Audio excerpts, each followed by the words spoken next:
What's going on, everybody? Welcome back to Daily to Dynasty. I'm Craig Gorbanoff here with Rich Wilhelm and Marcus Taylor. Our social media there is on the screen at cgorb94, at Coda522, at emtaylor29. And of course, you can follow this show at Daily to Dynasty. And another fun way to interact with this show is over at anchor.fm/daily to dynasty.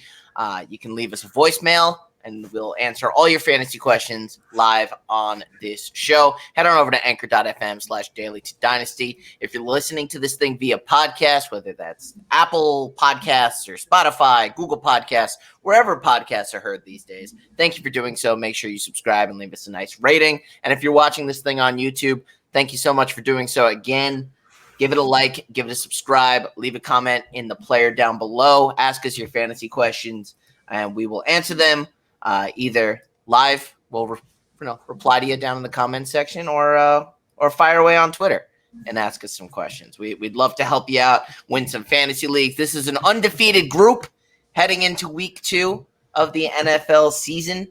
Dominant so far in week 1 fantasy. You know, I had made a joke earlier in the week about missing the fact that I didn't get to brag at the water cooler at work because we're all working from home, that I wasn't able to be like, hey man, in your face, I'm kicking butt in my fantasy league. I think for me, that's the biggest downside so far. Yeah, for sure. I just text my bragging and my insults. Yeah, I find I'm a little wittier in person than I am over text, though. You get to see their emotion and the pain. And a little live reaction, but that's okay. I think that's a sacrifice we can all make.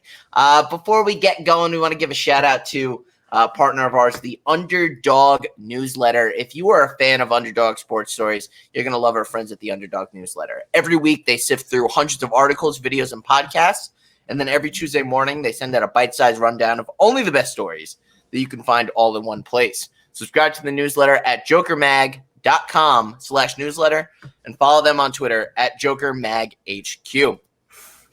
All right, guys. So as fantasy players, we had a very successful week. As sports fans, our teams were abysmal.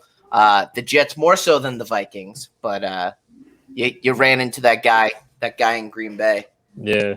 Discount double check.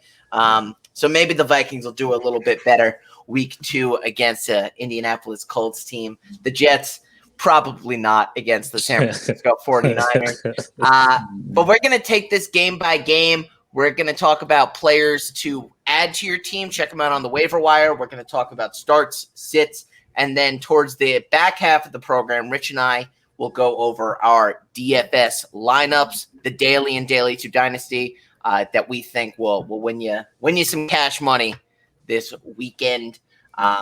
So, guys, let's kick things off with Thursday Night Football. We are recording this at Wednesday night at 9:30 p.m. This show will hopefully get uploaded first thing tomorrow morning. So Thursday morning, get ready for your Thursday Night Football. We have Joe Burrow and the Bengals heading over to Cleveland to face Baker Mayfield and the Browns.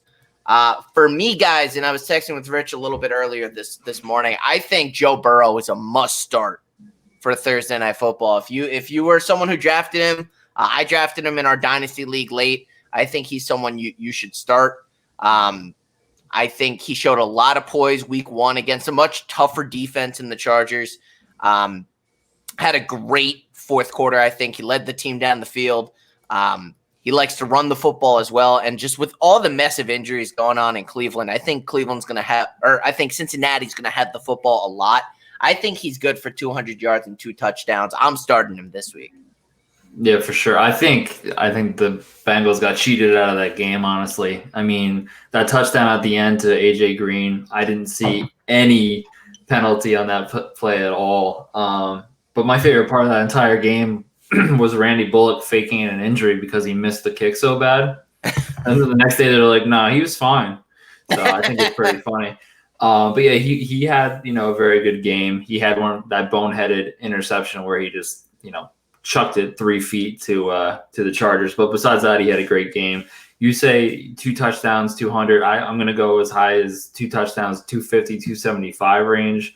The Cleveland Browns, their entire secondary seems like it's out right now. So Obviously, I think Joe Mixon's going to have a bounce back game this week too. He had a really off game week 1. It's just obviously with everything, there's not a lot of gelling with no preseason. But Joe Burrow, he could be on your waiver wire. You snatch him up, or he could be your backup quarterback. Like for you, Craig, I would definitely start him this week. As far as betting goes, the thing that I found out with the FanDuel Sportsbook is they have a lot of fun bets. And one of the fun bets that they have this week is each team scores 1 rushing touchdown and 1 passing touchdown, which I think based on the defenses, that's definitely going to happen. You got Joe Mixon, you got Nick Chubb on both sides, and then you got Baker Mayfield, who I think can at least get 1. And that wager would be if you put $5 down, you get $16. So you triple your money for something that seems easy enough to cash. So that would be my bet in this game. But as far as starts, Nick Chubb is going to bounce back. I think Joe Mixon is going to bounce back. I would stay away from Odell based on that terrible game he had last week. I don't think he wants to be there. Jarvis Landry's hurt. Austin Hooper, I think, is going to bounce back this week. I know, Craig, you were saying that your tight ends are not that great, but I think Austin Hooper, he's going to come back swinging this week. I got my fingies crossed. I got some fingers crossed. And then AJ Green. I mean, they have the connection already. So Joe Mixon, AJ Green, Joe Burrow, and then Nick Chubb, and Austin Hooper. That would kind of be it for me in this game. And then the fun bet, $5 wins you 16. If you want to put Nick Chubb getting into the end zone, I think that he's going to get into the end zone as well. Put some money down on that. So for this game, I think that Bengals could actually win, but I think at the end of the day, Browns are probably going to squeak out a very close one. And Marcus, anything to add? Any players that you're avoiding this weekend or this, in this game, or any players to start? Like Rich said, I would avoid Odell. Till I see the New York Giants version of Odell in Cleveland, I think I'm just going to avoid him. I mean, I just haven't seen the chemistry with Baker that he had in New York. I haven't seen the explosive breakout game, the tandem of him and Landry haven't taken the NFL by storm, like Diggs and Thielen did. Just a little shout out. But yeah, I kind of just agree with what you guys said. Joe Burrow showed poise for a rookie. He played well. AJ Green, injury-filled season last year, comes back. Seems to have instant chemistry with the rookie. Good game. I think he's just going to get better as time goes on. More chemistry, more reps. So, yeah, really nothing new to add. I would just avoid Odell. Landry is hurt. Not too big on Baker. Hooper, with Landry hurt, he might get a increase in targets. I agree with the running game with the Browns, like Rich said. And that's pretty much it. Nothing really new to add. All right, so let's move on then to what I think is a better matchup than I would have told you a week ago. But the surprisingly 1-0 Jacksonville Jaguars are facing the 1-0 Tennessee Titans. Mm-hmm. And I have a waiver wire addition here for you guys. I think Keelan Cole, the wide receiver on the Jacksonville Jaguars, is someone you should consider adding. I think he'll provide a good amount of wide receiver depth. He got the start over Dede Westbrook. Keelan Cole, a few years ago was a wide receiver 2. I think he's probably in that wide receiver 3 role. But he was targeted 5 times. I think he has some chemistry with Gardner Minshew. He's an athletic player. He's fast. I think he has pretty good hands. I think he's going to work his way into this rotation a little bit more.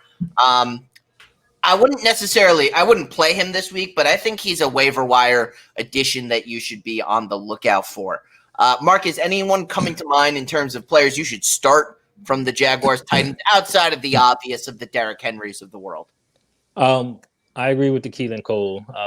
If you need a receiver for your bench, some depth, give him a look if he's there, which he should be. His name was thrown out there a couple seasons ago. Him and DJ Shark can be a decent 1-2.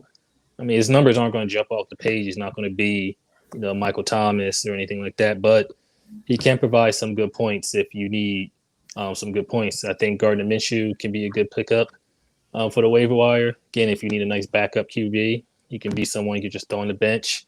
The right matchup, he can give you some good points. And like you said, outside of the obvious, you got Derrick Henry, Tannehill. Other than that, Keelan Cole is probably the best pickup you can pick up from this matchup. I think he's the best one that's going to be on the waiver wire between the two teams. And Rich, what about you? Anyone you're looking to start in this matchup? I was really surprised with how good Corey Davis did. I was just about to bring him up. And I know he's on your team, Craig. I would be tempted to start Corey Davis this week. Just he seems like he took over AJ Brown's role in literally, the first week. I mean, you could tell that they were eliminating Derrick Henry. He didn't have a very good game, and that's probably going to be the trend going forward. So Tannehill's going to have to win each and every game. Corey Davis, he's available in a lot of leagues, but he's trending up. So if you can get him on the waiver wire, I'd snag him immediately. I like the Keelan Cole ad, and then outside of Henry, GJ Shark, and Gardner Minshew as a backup quarterback if you want to snag him. But Corey Davis is definitely the sneaky one to add this week for the Titans. Yeah, Corey Davis was a high round draft pick, I believe a first rounder. Had always shown a lot of potential. I was very surprised with his performance in week 1, scoring 17 points in our PPR league. He is tending to a bit of a hamstring injury, did not practice today, Wednesday. As I'm learning tonight, it is in fact Wednesday. I thought it was Tuesday for a good portion of the day. But he's dealing with a little bit of an injury. For me, that's going to keep him on my bench for this week because I just kind of want to see how he gets back. But he's definitely going to be an integral part of this offense and someone you should keep an eye on if he's available in your leagues. Try and pick him up and consider starting down the line. Let's head over to 2 0-1 teams who I think are surprising 0-1 teams, is the Carolina Panthers and the Tampa Bay Buccaneers. Obviously, they both had relatively tough matchups in week 1, but Tom Brady is not used to being 0-1 on the Tampa Bay Buccaneers. And the Panthers played a hell of a game. Mm-hmm. I mean, Teddy Bridgewater looked really good. Robbie Anderson looked really good. The defense gave up a lot of points, but I mean, offensively, they look like a really powerful squad. I don't actually have much of an opinion in terms of the game here, meaning like who's going to win it. I think it's going to be an entertaining one. But I am sitting personally Leonard Fournette on the Tampa Bay Bucks. I drafted him early while he was still a Jaguar. I think it's going to take a few weeks for him to maybe either come into that number 1 role or even figure out the offense in Tampa. I'm going to stash him on my bench and kind of see what happens. There seems to be a big back by committee field in Tampa. Leonard Fournette might be someone who doesn't end up on my team, but I'm sitting him down for sure. Rich, let's start with you this time. Any start, sits, or ads from this matchup? So as far as the ads go, the only really healthy wide receiver on the Bucs right now is Scotty Miller. And I know he's available in a ton of leagues. He is the number 3 wide receiver, but Godwin has his concussion, and Evans was a game time decision who's still battling his injury. On the other side of things, if you want to add a tight end, Ian Thomas is available, who he's there for the taking in most leagues. I don't feel as confident as you do in the Carolina Panthers in this one. I think it's going to be a little more one-sided. I think Tom Brady's going to he doesn't like to start 0-2 in any season he's ever played in. So I think it's going to be. He's also never been a Tampa Bay Buck before. That's true, but I think it's going to be the 1-1 Tampa Bay Buccaneers. As far as starts, obviously you're starting Christian McCaffrey. You're starting DJ Moore. You can start Robbie Anderson just based on, in the flex if you want to this week. I don't think I would this early on, even though he had a really good week 1. On the flip side, Evans, Godwin, I think they're both going to end up playing, but I could still see you starting Scott Miller in the flex because he's getting a nice share of the targets. O.J. Howard was a big waiver wire addition this week. He got into the end zone. Gronkowski barely got any love from Tom, which was a little weird. But yeah, I mean, I think outside of Ian Thomas and Scott Miller, those are the 2 big waiver ads. But I think it's going to be one-sided with the Buccaneers winning this week. And Marcus, what about you? What's your sort of analysis of this game, or do you have any start, sits, or ads, or players you would drop on either team either? Scotty Miller's a good one. That was one I was going to say to pick up. He can turn into like the next Danny Amendola, Julian Edelman type of guy for Brady. Yeah. As far as my sits, I'm going to say Gronk. He had 2 catches on 3 targets last week for 11 yards.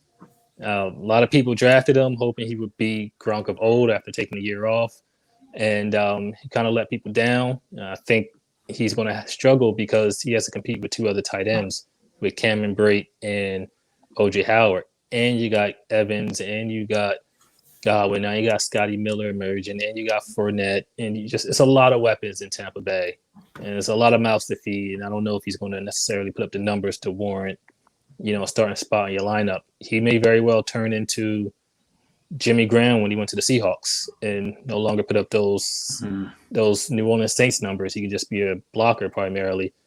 So he's going to be my sit. And at this rate, if he keeps putting up these numbers, he's going to be a drop if he keeps putting up 2-3 catches. Other than that, you got the obvious starts. McCaffrey, never take him out your lineup unless he's on the bye week.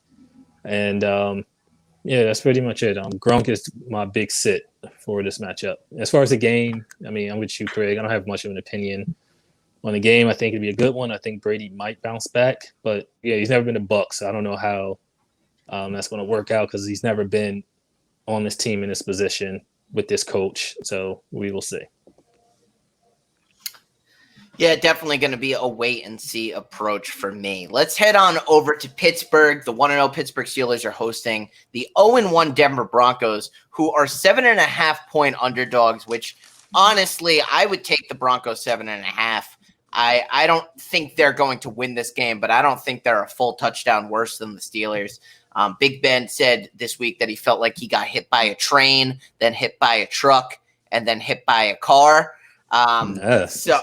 So he's still getting used to playing football again. I don't think they looked that great against the Giants. I know they won by a big margin. I don't think they looked that good. So I think Broncos plus 7.5. And on the Fanduel Sportsbook, I would take the parlay 7.5 and the under 41.5 points. I don't think this is a high scoring game at all. The odds are plus 240. So if you bet 5, you get 12.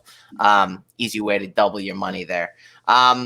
I don't really like anyone from a fantasy perspective in this game, or I don't like anyone from either one of these teams. So I'll hand it over to you guys if there's anyone of interest in this game. All right. So the big waiver ad this week was Benny Snell. Benny Snell rushed for over 100 yards, which I think he and Clyde Edwards-Helaire were the only running backs to do it this week, which it was bizarre. There wasn't a lot of 100-yard rushers. If you added Benny Snell as a waiver wire, I think he's definitely someone to keep. Connor looked like trash, and I felt like he was going to look like trash even before the season started. I told everyone, don't draft him. He's coming back from the injury. He doesn't look like the same person he did, and Snell kind of took over when he got injured yet again. On the other side of things, the Broncos only lost by 2 points, and I feel like they can definitely keep up with the Steelers.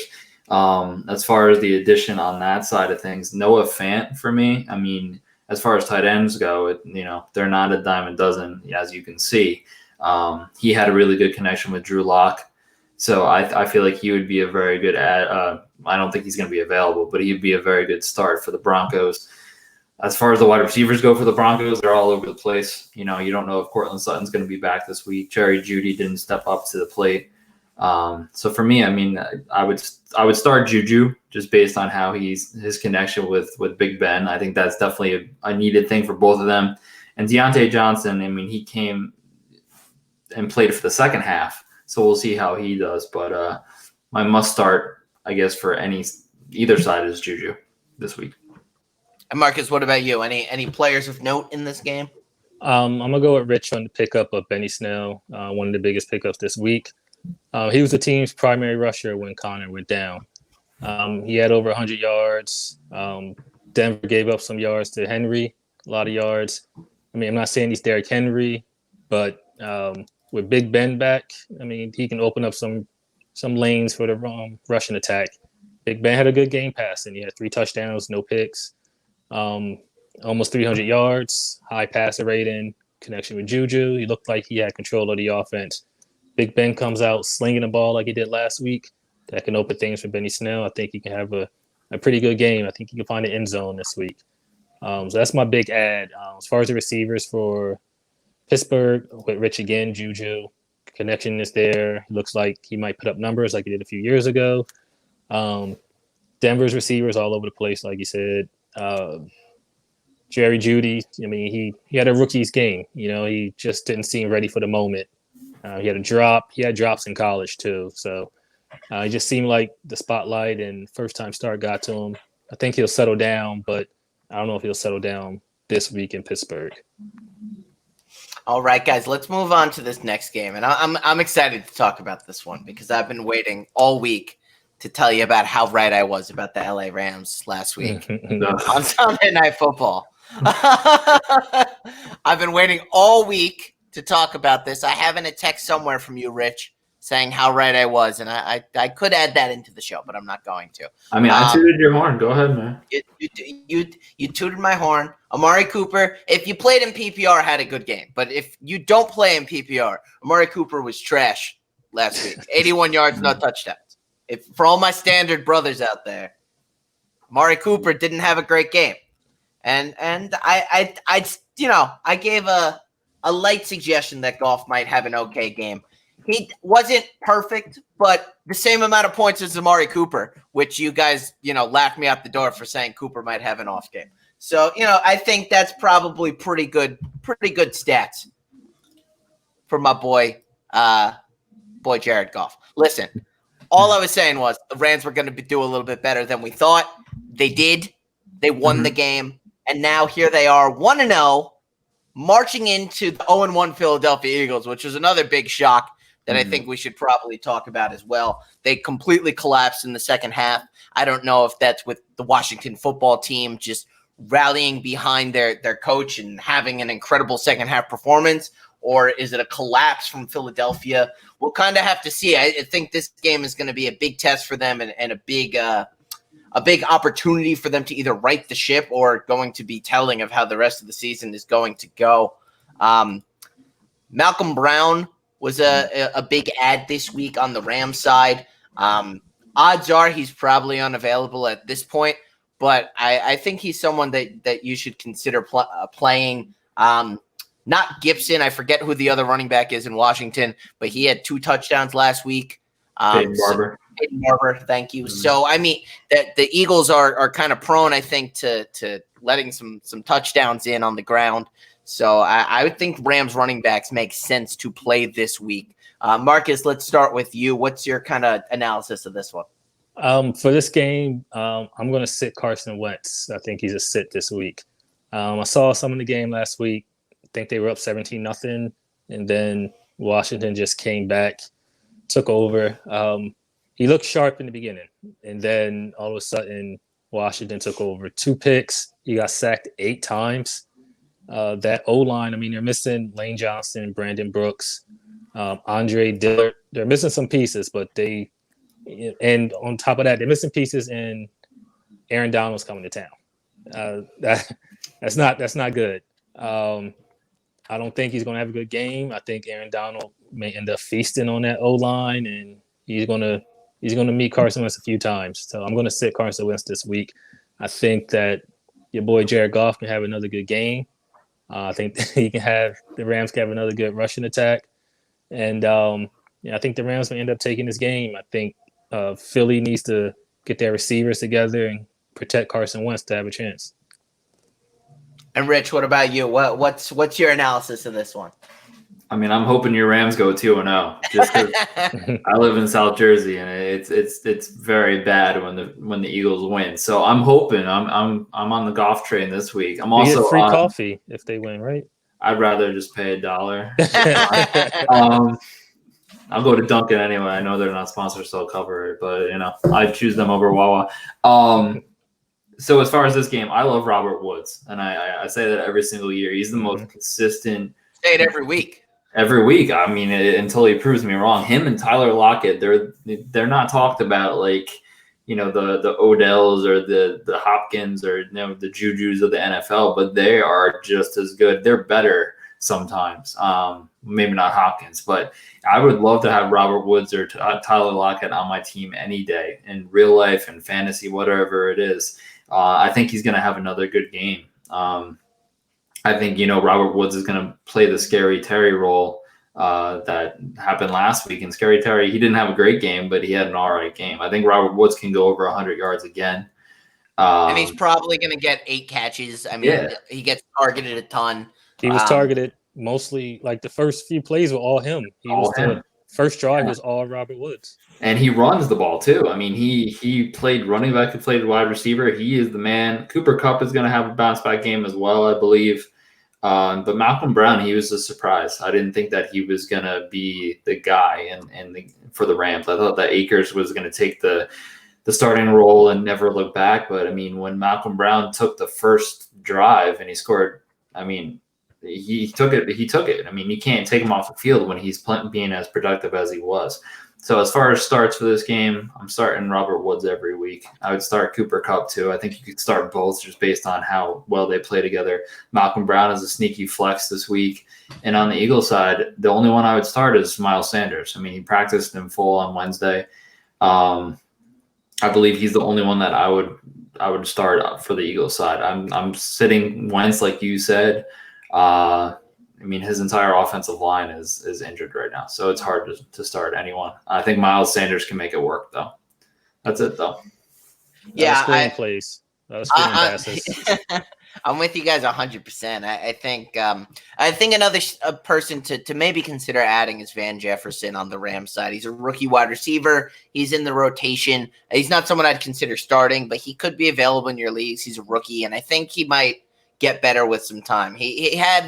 He was targeted a handful of times, not often, but I think he only had 1 catch too, but it was a very impressive catch. 35-yarder, yeah. Yeah, it was a very impressive catch. It was like down the sideline. I mean, it was a good ball. I think they will try to incorporate him more and more into the offense over time. So maybe someone to sneak in on your waiver wires here. All right, Rich, it's time to eat a big old slice of humble pie. We're talking about the New York Jets hosting the San Francisco 49ers. Both teams are 0-1. Everyone's got a shot.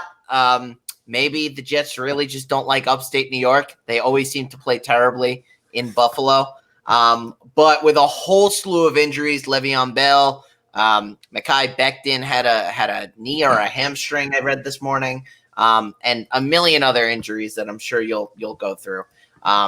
It seems, I mean, the 49ers have their fair share of injuries as well. They're a better equipped team defensively. I think their defense is the must start of the week. And you'll see that as well when we talk about our DFS lineups. The San Francisco 49ers defense is the most expensive this week, but for a reason. I mean, they're just going to get all over Sam Darnold and the Jets, in my opinion. I think you have to start Raheem Mostert if you have him, especially after the Bills dismantled the Jets on the ground last week. And Mostert had a great game last week against the Cardinals as well, both through the air and on the ground. I think he's a must start. But I would sit Jimmy G this week. I had him at a start last week. He did exactly as I expected him to do. I wish he had maybe gotten one more touchdown, but he hit the point total that I expected out of him. I'd sit him down this week. I think this is going to be – I don't think this is going to be his best game with all the injuries going on, especially to George Kittle and the other wide receivers. Just the lack of weapons. I think it's going to be rush heavy. Yeah. I mean, let me start by saying this is not going to be close. I don't understand the spread. The spread doesn't make sense. If it was 17, I would think, hey, maybe that makes a little sense, but it's not. But let me start on a positive note. My biggest waiver claim this week was Frank Gore, which I felt disgusting even doing. But the fact that the man only runs forward and is going to have this job for at least 3 weeks, I think it's worth the waiver wire ad. I think, it's not a huge drop-off, as terrible as this sounds, from Le'Veon, because Le'Veon couldn't run a straight line last week. So for me, I mean, Frank Gore, it's going to be, he's 142 years old, but he knows which direction to run the ball. He's actually a surviving Stegosaurus. Yes. From the Jurassic era. He's absolutely a dinosaur. So, or he's a Triceratops. He's a Triceratops. He's a Triceratops. There you go. I was playing the entire time. You knew I was talking about Frank Gore. So the easy bets this week, the San Francisco -7. That's I'm gonna bet all my money on that. And then also on FanDuel Sportsbook, there's a fun thing. It's a race to a certain score. So the race to 20 is a fun one. You're only going to get like $2 if you put $5 in, but you know who's going to get there first.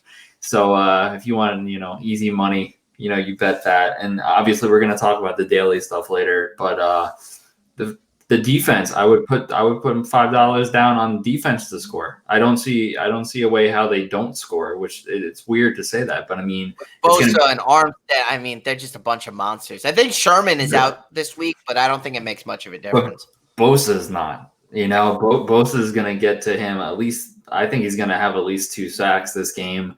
The Jets are completely lost right now as a team. I think honestly they're probably the worst team in the entire league right now, just based on the coaching. I mean, coaching, there is no coaching on this team.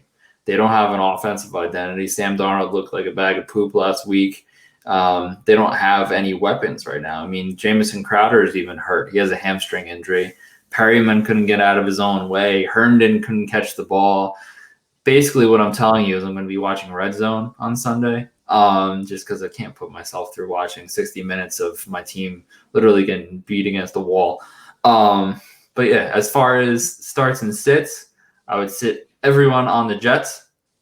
Everyone. I would not start a single person. You can maybe start Crowder if he goes into the game completely healthy. But if he didn't have that 75-yard pass, I mean, his stat line would not be great. He's going to get a lot of targets if you're in a PPR league. Crowder in your flex isn't the worst option. And on the flip side of things, I wouldn't start Jimmy G. I think that it's going to be run heavy. I think Mostert's going to be your guy this week. And then Kittle, even though he's not practicing all week, he's going to play on Sunday. There's no doubt about that. He's going to go into the game fresh, and he's just going to shred. He's going to shred the Jets. It's going to be bad. He's going to go over 100 yards. He's going to have at least 1 touchdown. I think the same can happen for Mostert. He's going to go over 100 yards. He's going to have at least 1 touchdown. It's going to be like a 41-17 type game. It's going to be terrible. So with that rousing analysis, I don't know if Marcus, you have much to add. I don't. Start the Niners defense. Raheem, Mostert, and Kittle, if he's healthy, throw him in there. And I'm done. That was that. So, I mean, selfishly, I'm facing Kittle this week, so I'm kind of hoping he sits out. He's like, Mostert's got this. Just selfishly. 32 carries. He'll be fine. Selfishly. Yeah.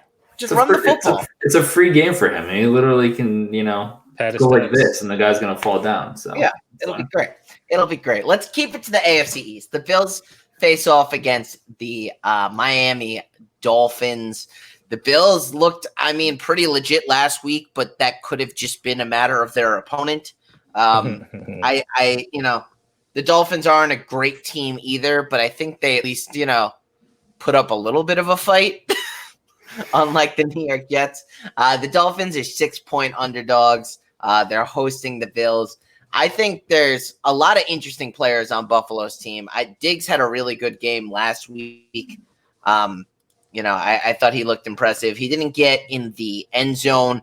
I think he's going to do that this week, but he was targeted a bunch, which is really, I think, an important sign when trying to figure out who to start on the wide receiver side.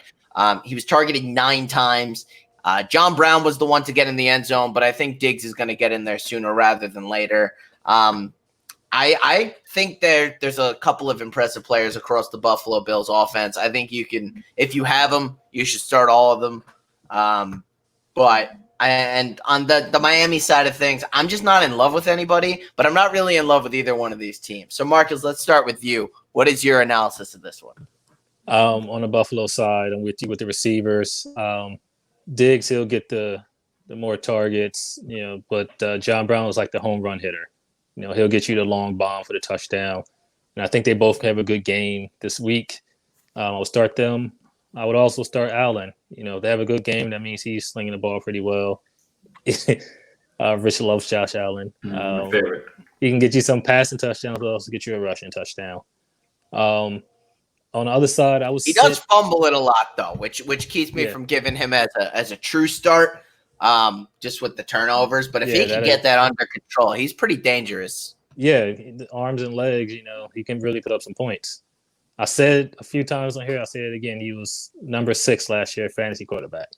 I don't think it's that much of a leap for him to go from 5 to 6 if you ask Stephon Diggs. He can be a top 5 QB this year in fantasy. On the other side, not really in love with anybody with the Dolphins, but I know some people drafted Jordan Howard. I would sit him. He had 8 carries for 7 yards last week. Woof. Yeah, that was awful. And no one plays in any PPC league, right? No points for carry. And that'd be a terrible league. Myles Gaskin, he took 63% of the running back snaps, and Howard only took 15. So Howard, I mean, he's just not a play at all. If you play anybody in that backfield, it's going to be Gaskin.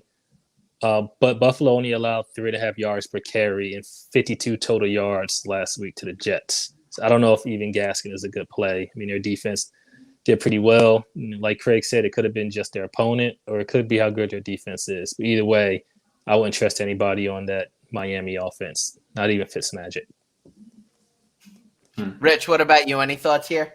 I mean, as far as waiver ads, like you said with Gaskin, I'd also probably add Preston Williams just because he seems like he's a reliable wide receiver for probably Tua in a couple of weeks. And on the flip side, start Allen if you have him, obviously. But Diggs and then John Brown. I mean, I hate you, Marcus, a little bit for your roster because John Brown, obviously, that came from me. And then Slayton goes off for the Giants, my guy I talked about. But yeah.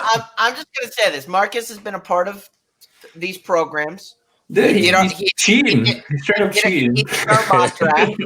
Right? Like, he was clearly listening to players you and I liked, Rich, because when you look at his team, it's all people we've talked about, which is really, I think, makes him probably the best of the three of us in terms of our league, like, collectively. As far as listening, for sure. They were there. What do you want me to do? Like, he took all the guys we talked about specifically. Like, he stuck to his plan. I ended up with Joe Burrow as my starting quarterback. So, like, they were there. I'm not going to pass them up. Why would you? I'm just saying, it's a great start every week because he's my guy.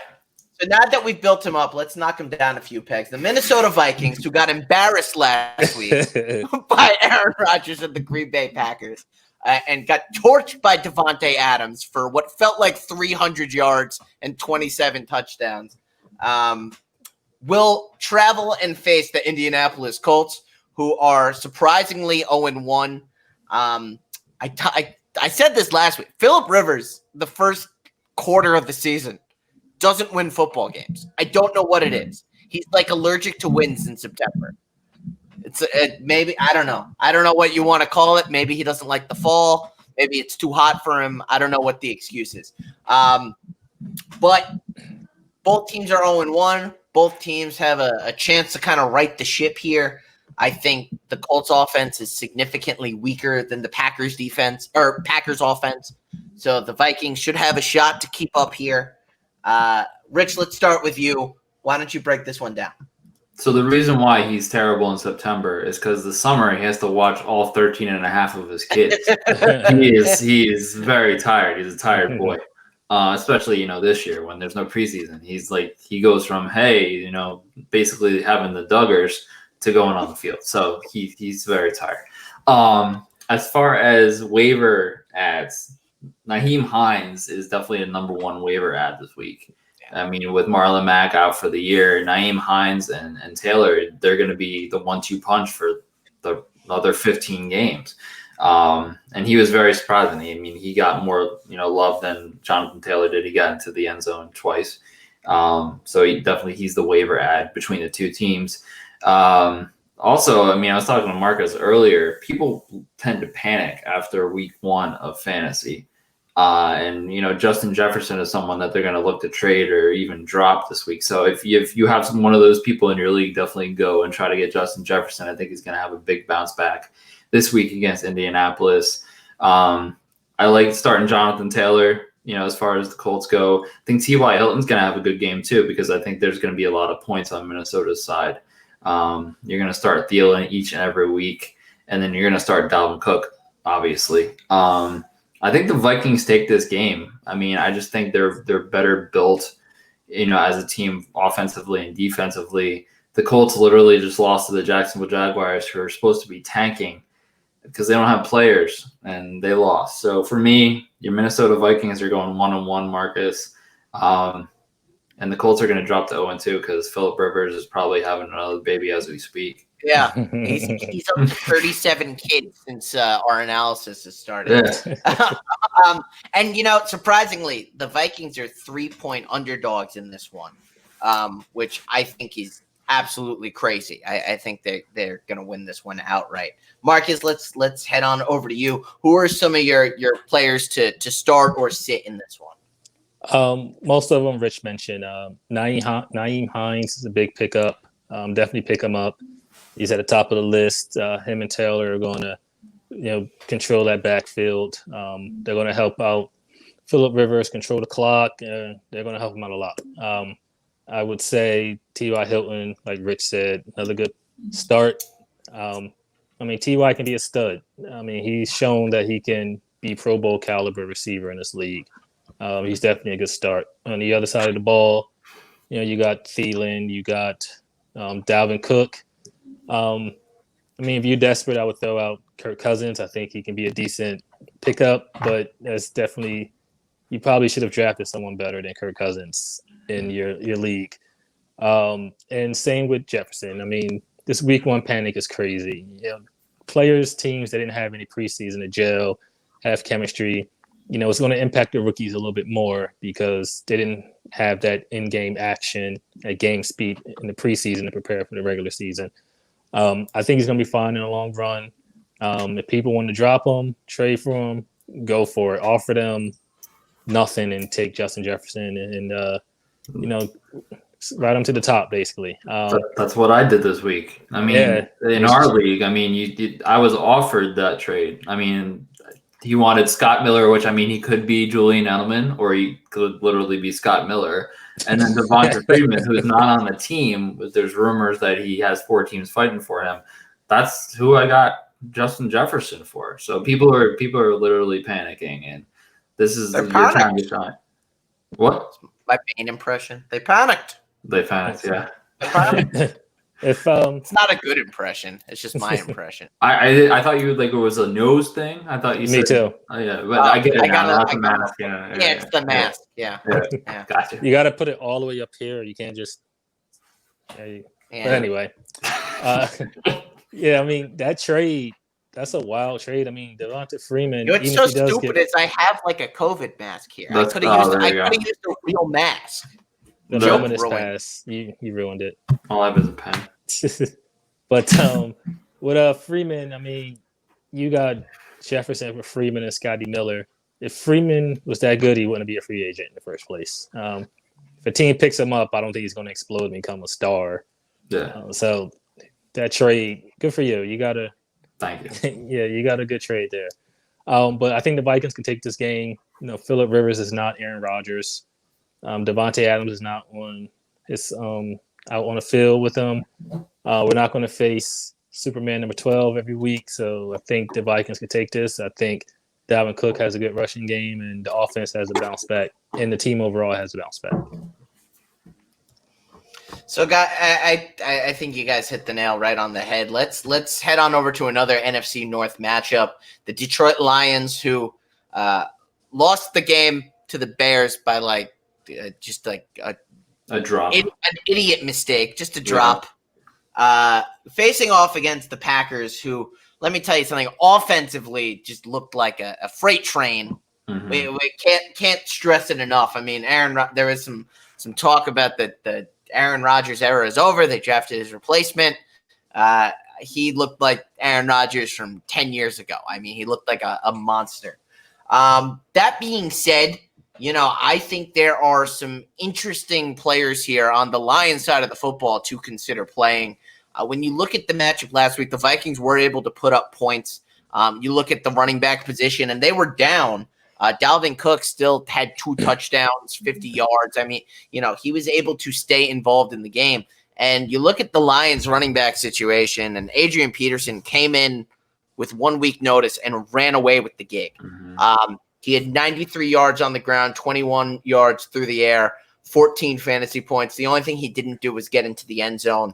I think he, especially with DeAndre Swift dropping the ball at the end there and Kerryon Johnson barely doing anything, last week. I think it's pretty clear that Adrian Peterson is the guy, especially early in the year, and is a must start this week against the Packers. I really think if he's on your team, you have to start him. And then on the Packers side of the football, listen, I think this is going to be a win by the Packers. I think if you have anyone on their offense, just play them. I'm hoping Devontae Adams gives me another 40 burger or whatever the heck he scored last week. It was insanity. But listen, lightning doesn't always strike twice. I think it might, though. I think Adams might get in the end zone 2-3 times. But that's enough about me gushing about my wonderful draft choice, Devontae Adams. Why don't you guys talk about this matchup here? So, I mean, I need to listen to myself talk on the show because I feel like I talked up Lazard as much as I talked up, John Brown and Slayton and Lazard. And Robert Woods. Robert Woods, I love him. But Lazard went off. I mean, everyone on the team went off. But, Lazard, he's definitely someone, if he's still on the waiver wire, he shouldn't be. You need to scoop him up. You also need to scoop up Marquez Valdez-Scantling, who is the number 3 wide receiver there, who plays like a number 2. The Packers are firing on all cylinders right now because they know they have to be.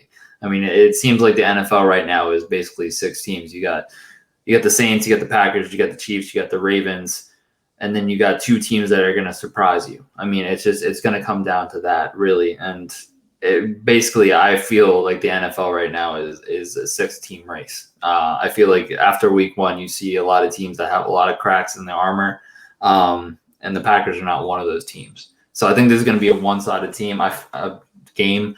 I feel really bad for Matt Stafford because he should have had that game. That should have been his game. I feel like if he had the team that Aaron Rodgers had, he'd be putting up the same numbers. He's a much better quarterback than he's ever gotten the credit for. Detroit has always been a mess around him, and he's never had an O-line. The one year he had a running back, they won the division, right? When Reggie Bush went off, they won the division and made it to the playoffs. It's really unfair. Yeah. So, I mean, as far as starts go on the Packers side, Aaron Rodgers, Adams, you can start Lazard, you can start Scantling. Obviously, you're going to start Jones. And then on the flip side, Stafford's not a terrible start this week. I mean, they're going to have to be playing from behind. He's going to have to be slinging the ball. You don't want to play Carrion. You don't want to play Swift. You can play Peterson. And then even Hawkinson, I mean, he had a good week 1. I think he's going to be consistent for Stafford, which he needs. The Galladay is battling an injury, so you don't know how he's going to play. And Marvin Jones is strictly a number 2 wide receiver who is as consistent as Robert Woods with half of the production. I like Marvin Jones too. He would fall into that category for me where he's always going to be consistent, but I don't think I would start him this week. And Marcus, what about you? So if Aaron Rodgers is playing this well, I mean, you start him, you start, his weapons. He's playing this well, you're not going to stop him.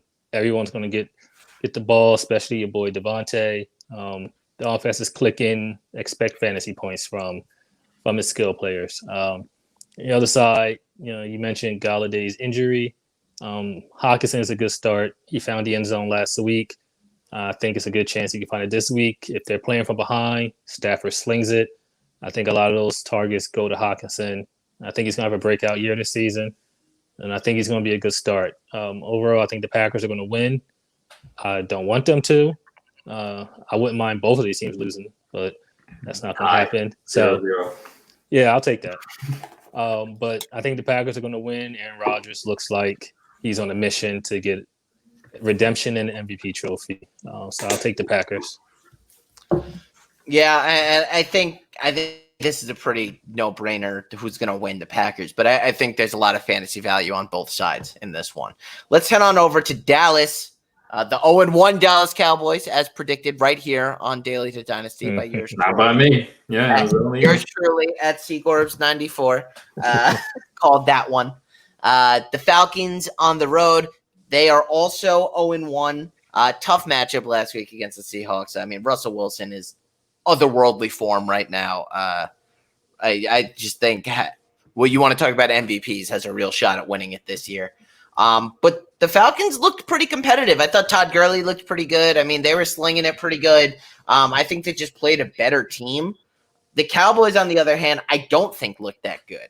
They weren't moving the ball well. They couldn't really do much against the Rams to slow them down or, counter. Like, I don't think they look that good. Plus, they're also dealing with a mess of injuries.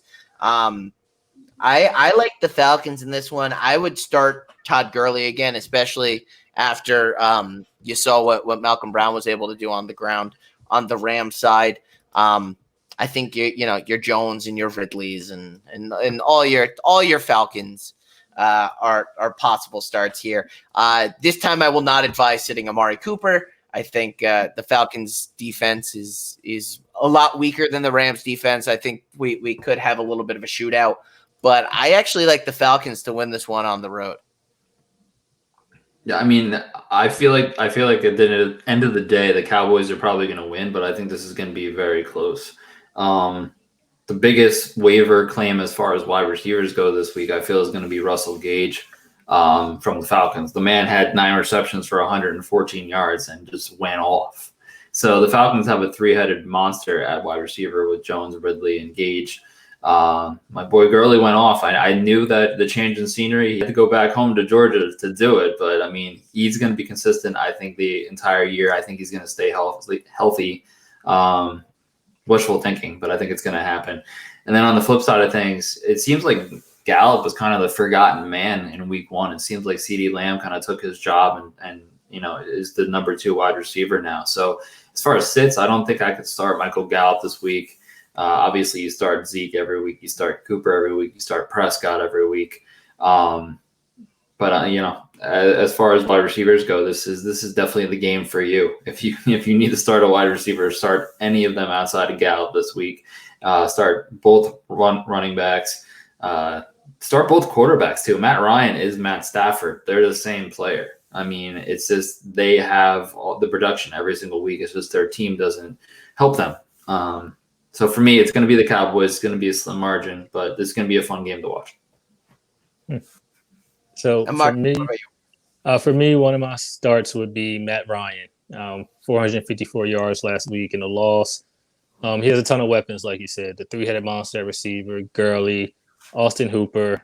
I mean, he's going to put up yards, touchdowns this week. The Cowboys gave up 13.8 yards per completion, which was the highest last week. So I'm definitely predicting a big game from Matt Ryan and his offense in general. I will start everyone on his offense. I think they're all going to get their share. They all can put up numbers. On the flip side, how about Zeke's tattoo, first of all? That's insane. He's going to suck in like 20 years, though. Yeah, it's going to be down, kind of like this, wrinkled. It's going to say yeah. But in the Cowboys game, Blake Jarwin got hurt, and they put him on the IR, and I think that's going to open up targets for CeeDee Lamb. I think he's going to be definite start this week. I could see him having a big game. Like Rich mentioned with Michael Gallup, seems like CeeDee is going to take his spot. And it's him taking a spot combined with the targets he's going to get from, Blake Jarwin being hurt. I think CeeDee has a big game. Dak is going to put up numbers, Amari, Zeke. I think it's going to be a high-scoring game, and you can pretty much start anybody other than Gallup unless, you want to throw a flyer out there on him. And as far as a winner, I don't know. I think I'll just take – I don't know. I don't know who to pick. I think it's going to be it has potential to be a shootout. So whoever gets a good stop at the right time, I think, can win this game. And the Falcons 4.5-point underdogs. I think this one is decided by a field goal at the end. So I would bet the Falcons plus 4.5 because I think they're either going to lose by 3 or, just win it outright. And, you might get a couple of shekels there, a couple of bucks.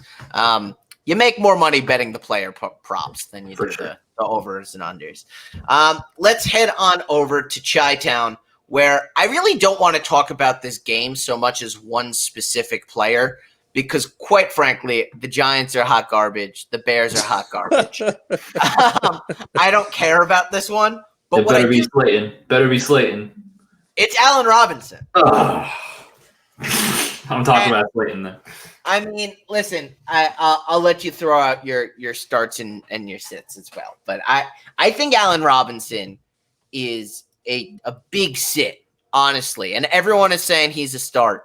but I've never once seen a wide receiver throw a diva tantrum during the middle of the week, demand to be traded, and then come back and have a good game. I've never seen that happen personally.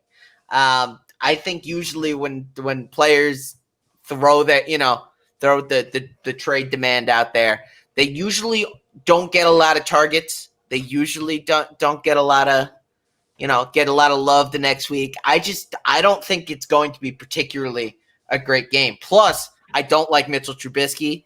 I don't like the Bears offense. I think even if they wanted to, he's not going to have that great of a game. Yeah, I don't know. Maybe I'm just completely misreading it, but usually when that kind of stuff happens, I avoid him. And a lot of other sources and sites are calling him a must start the start of the week. So I'd love to open up with that conversation. Allen Robinson, yes or no, and then throw in any other starts and sits you might have. Rich, you've been nodding a lot, so I think you got an opinion here. So my start of the week this week is Allen Robinson.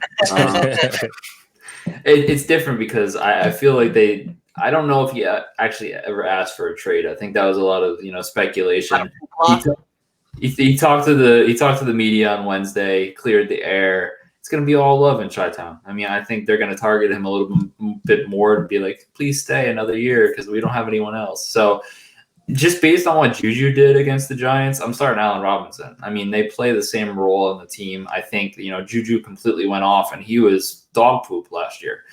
Granted that wasn't Big Ben's team because he was out, but I mean, completely different beast against the Giants defense. Their secondary is like battered and bruised right now. So it's hard for me to sit Allen Robinson. You'll see in my daily, lineup later, I actually have him as one of the starters this week. And on the flip side of things, Saquon had a rough week last week rushing the ball. I think he's going to kind of get back to form this week. And obviously I'm going to start him. But Darius Slayton, I need to talk about him because that man is the number one wide receiver in New York. He is the one that Daniel Jones has the best connection with, and he's going to be the one that's going to get the points week in and week out because Golden Tate, if he even plays, he's not going to be there much longer. And Sterling Shepard, I feel like he hasn't been on the team in 3 years, even though he's on the field. So for me, Slayton for Giants, Allen Robinson on the other side, and then obviously Saquon. I would sit David Montgomery too because he's not fully back yet. So, but I love Slayton. I'll just throw that out there again. No, that's fair. Marcus, what's your opinion on Allen Robinson, and then any other players you might want to throw out there? I don't think he asked for a trade. Like you said, I think it's just speculation over his contract. If he wants to trade, I want the Jets to get him. I'll root for you guys to get him. Oof. But then I think you guys may just end up overpaying him, and his career would be over. Underperform. Yeah, he was breaking like it beats Le'Veon 2.0. Yeah, but I probably would not start him. I'm with Craig. I mean, you got Mitchell Trubisky, you got the whole wide receiver diva drama. I don't know. I don't have that much confidence in him. I could be wrong, but I don't have much confidence in the offense and the quarterback slinging the ball to him, even though he had a good year last year. Let me play devil's advocate here because I hate Mitchell Trubisky as much as the next guy. I think he's trash, but he had 242 yards and 3 touchdowns in week 1 against arguably a better defense in Detroit. That is true. I don't know. It's not enough for me. All right. I don't know. It's just a feeling. It's just Mitchell Trubisky. And I know the Lions defense gets some respect. I don't quite understand why. They're not that talented. People respect them, but I don't get it personally. While we're talking about the Giants, there was a little bit of a media thing this week with former Giants running back T.K. Barber calling Saquon Barkley a liability. His pass protection is a liability to the team, and that he's not an every down back. I think this is actually a pretty fair criticism of Saquon Barkley. He's great at rushing the football. He catches the football great, but he's not very helpful in pass protection, which for a young quarterback like Danny Dimes is something you need. And, if you're not going to run the ball so great like you did last week, Saquon Barkley, you better protect your quarterback. I don't know what that's going to cause. I don't know what that's going to do. Maybe it lights a little fire in the belly of Saquon Barkley if the Hulu ad money doesn't do that for him. Maybe this lights a little bit of a fire under him and gets him to play a little bit better football. But before we move on, any thoughts on that criticism of Saquon? I mean, if I'm Saquon, I don't want to get hit either. I mean, you know that you haven't made in the shade on that team for as long as you want. You just run the ball, catch the ball, let Wayne Gallman go back there and get hit a little bit. Put a fullback back there. I'm not doing it. Move on. I'm done. Tell him to start getting hit after he gets the second contract, after the big money. Tell Tiki he's a liability in relationships. I like it. I like it a lot. Let's head on over to another NFC East team. The first place Washington football team takes on the first placed Arizona Cardinals. I mean, like, technically they're tied, the Arizona Cardinals. But two surprising 1-0 teams are facing off right now. The Arizona Cardinals are hosting Washington. And honestly, now I don't know what to think of this game. After the way Washington rallied last week in the second half and put up, 17 unanswered points, 21 unanswered points, whatever it was. I mean, it was incredible. 27. 27? Yeah. I mean, that's just insanity. Dwayne Haskins looked pretty good. There's, a lot of guys to consider on this offense right now. And on the flip side of the ball, on the Cardinals offense, Kyler Murray balled out, came out clutch, right? Game-winning touchdown drive. The Hopkins did what Hopkins does. He just didn't get in the end zone, but caught a million balls over 100 yards. I mean, just total monstrous stuff. Kenyon Drake had a good game. I mean, like, they looked like a pretty legit team under Coach Kingsbury. I think this is going to be a fun one. I think there's a lot of fantasy guys to consider. I think Antonio Gibson steps into a little bit of a better role this week for the Redskins or football team. I did it. I got you. Yeah, finally got one. I think that, he's going to get into that role a little bit more. I know he didn't get the kind of goal line carries last week, but he was involved in the offense. I think he's going to continue to be a little bit more involved in the offense. He's a rookie, I think they're kind of weighing that and balancing that. But one guy that I'm saying is an ad this week is I like tight end Logan Thomas. Got in the end zone last week. I think a big tight end is always a young QB's best friend. I just think that, and Coach Rivera likes a tight end, right? When in his time in Carolina, Greg Olsen was a monster. I think, he likes working a tight end into the offensive scheme. This guy was targeted a lot last week. He got in the end zone. The Cardinals are weaker against tight ends over the last couple of seasons. Kittle didn't have the best game in the world last week, but he did get hurt. So we're not gonna hold that against him. I think he could have another pretty good game here against Arizona. Marcus, let's start with you. What's your thoughts on this game? First, you start Kyler Murray, you start DeAndre. I mean, he had 14 catches for 15 catches, something like that. I think it was 45 catches. I mean, he picked up where he left off with the Texans. I mean, the man's hands are just like a Venus flytrap. You touch it, the ball is being caught. He's a monster. Kyler Murray can get it done with his legs and his arm. I think he's going to have a breakout year. I think, 2 years ago it was Mahomes. Last year it was Jackson. I think this year it can be Kyler Murray. I think he can really break out and put up insane numbers now that he got DeAndre on the team. On the other side, Washington, Scary Terry is a start. Probably wouldn't start Haskins yet. I mean, it's only been 1 week. I need some more time to really have some confidence in him. But might be worth picking up and stashing. Yeah, definitely. If you got a good quarterback on your lineup, maybe you got like a week 8 bye, Haskins might be a good start down the road.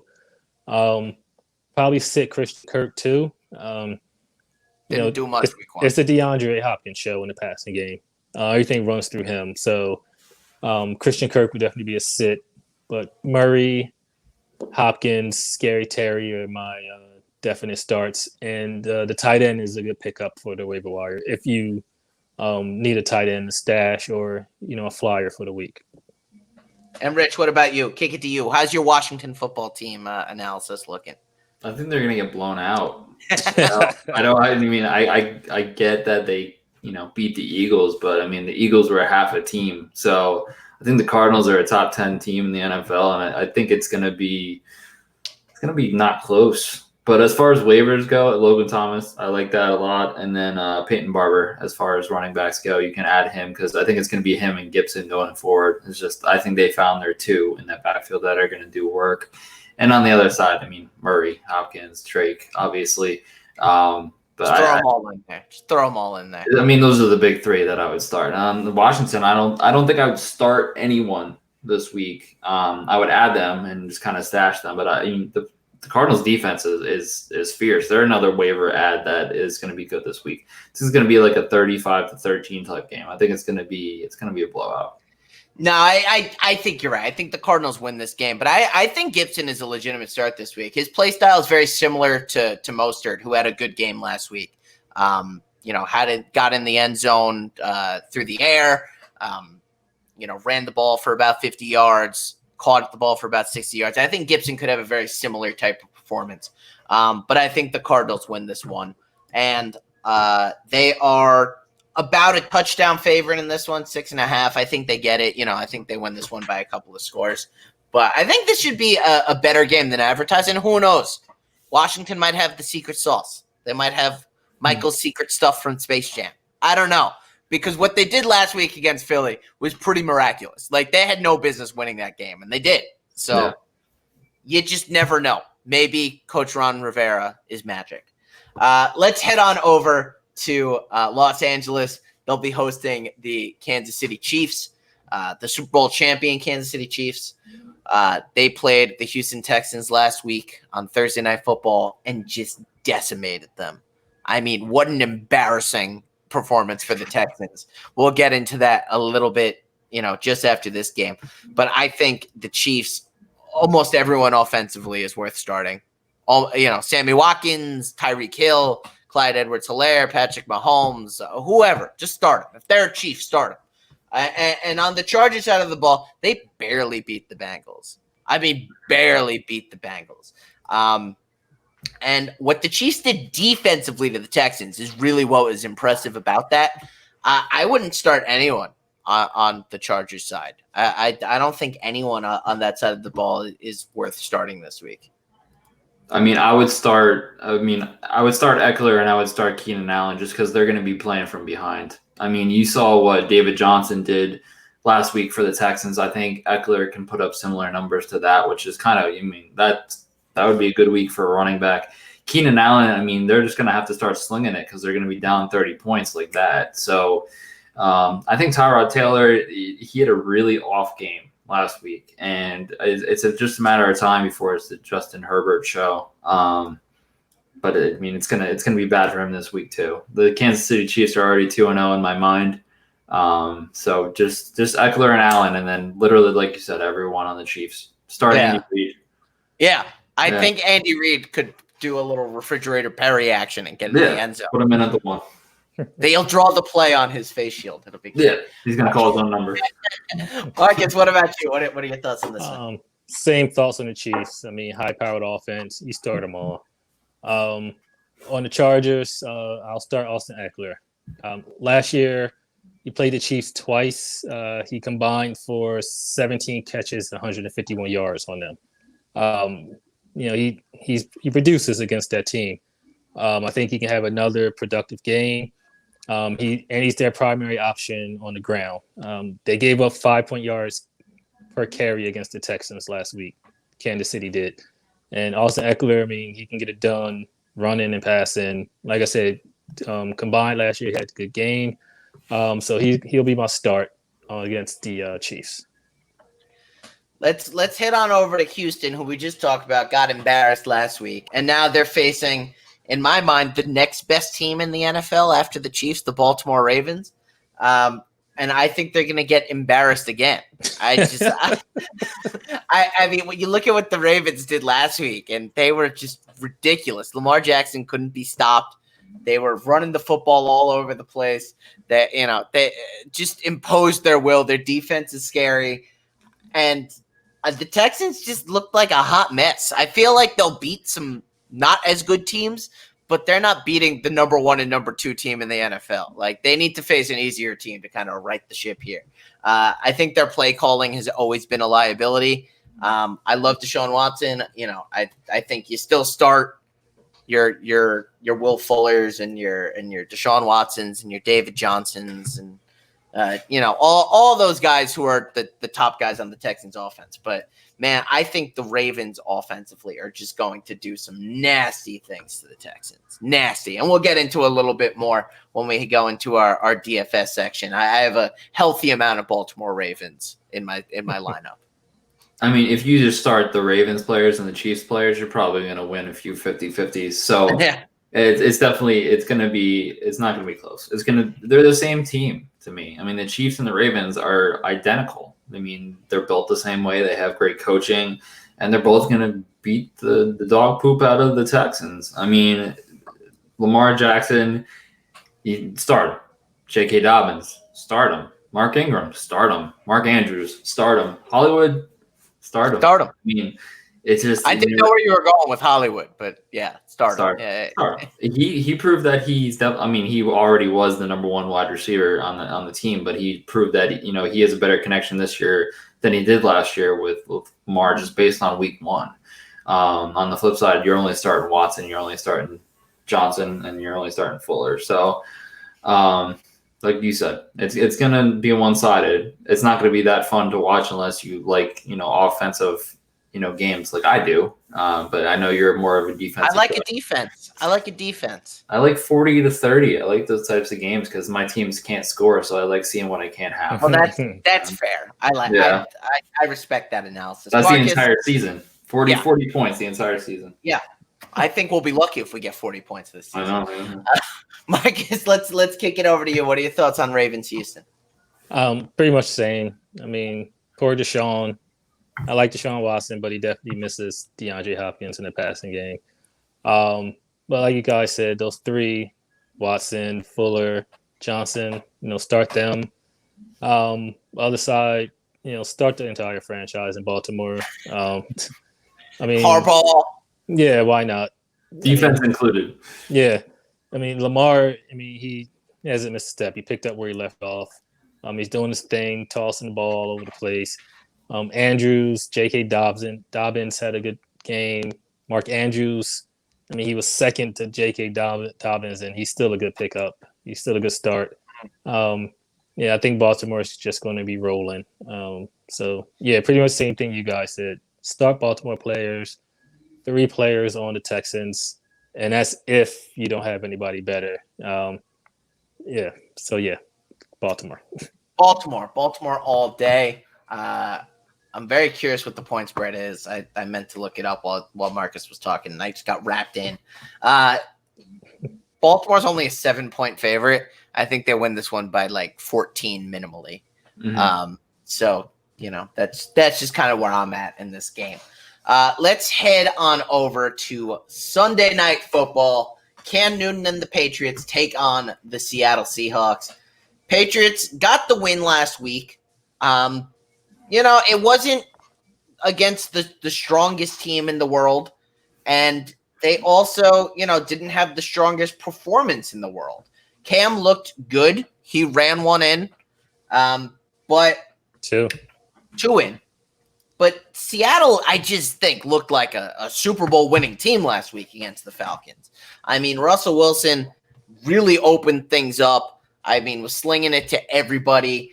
I saw some talk on Twitter, like mid-game, that DK Metcalf was a draft bust for anyone who took him, and like a play later, he has a bomb for a touchdown. I mean, I think you're starting almost anyone on Seattle's offense in this game. I think Tyler Lockett gets a start. I think you start Metcalf, you start Russell Wilson.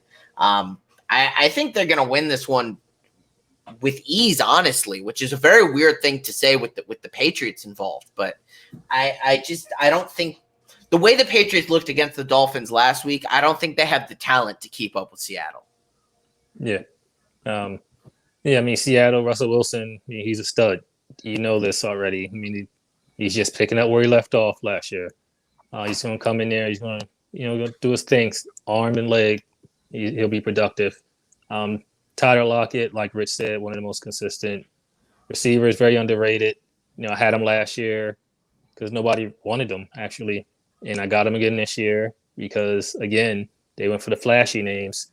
DK Metcalf, gigantic guy. He can just muscle his way for a touchdown if he felt like it. Another good option, Chris Carson. Russell Wilson can run in a few. On the other side, you got Killer Cam. He ran in 2 touchdowns. He looks good, but I just don't think they have the offensive firepower to keep up. This is like a normal scoring team going against the Chiefs. They won't be able to score enough to be competitive. Not that they're a bad team. It's just the offense just isn't high powered enough. So I'll take Seattle in this game. And Rich, what about you?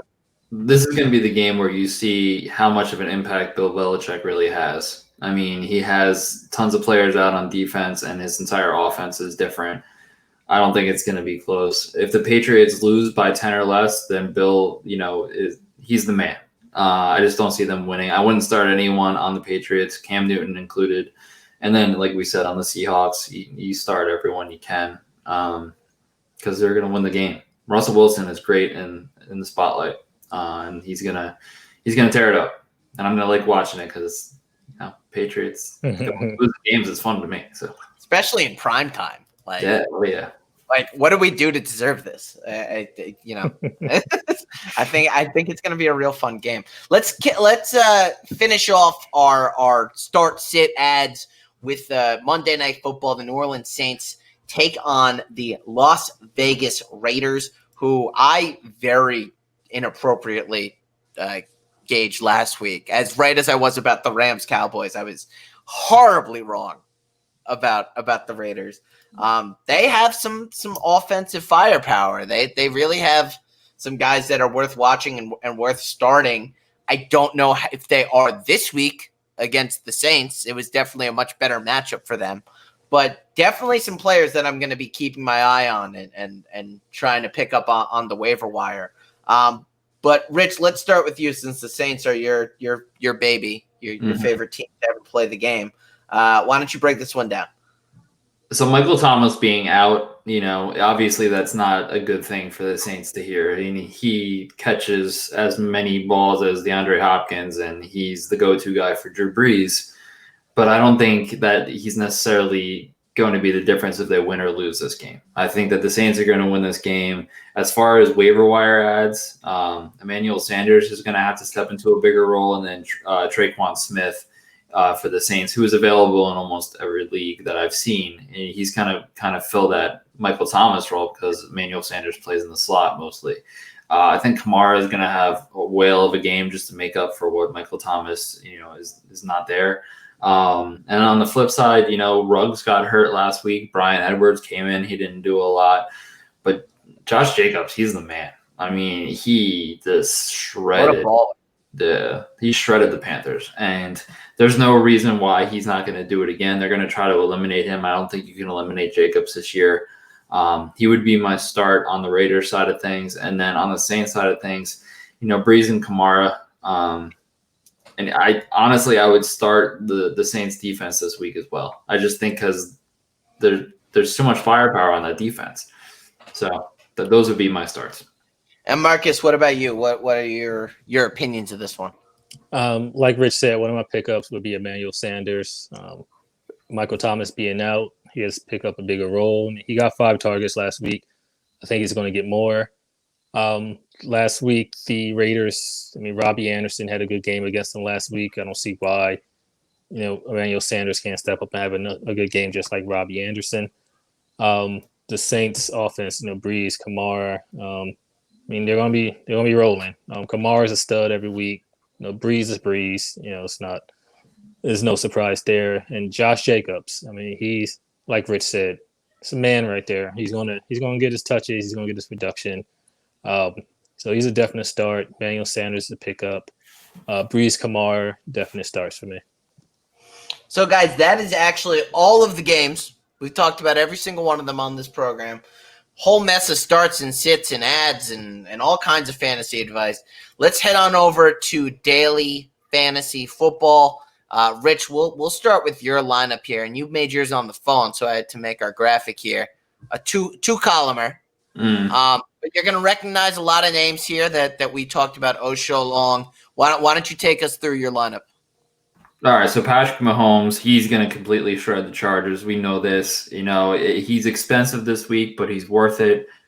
He's a little less expensive than Lamar, so I took that savings so I can put Ezekiel Elliott right below him.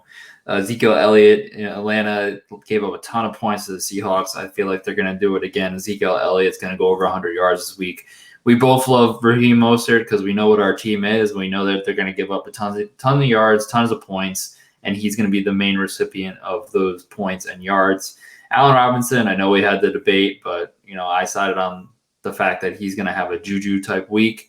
So I'm going to slide him in there for 7,000. Robert Woods is Mr. Automatic. He's the most consistent guy. Him and Tyler Lockett, we talked about it on the show.